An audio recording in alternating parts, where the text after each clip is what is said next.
यार चमचमा चमकाई बाबा कई बखरिया मड़ाए में बैठे सब लोग जी।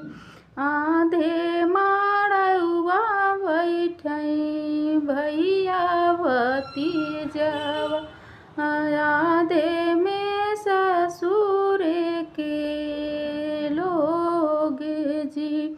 अरे आधे माड़ुआ बैठई बिरन बपैया आधे में ससुर के लोग जी।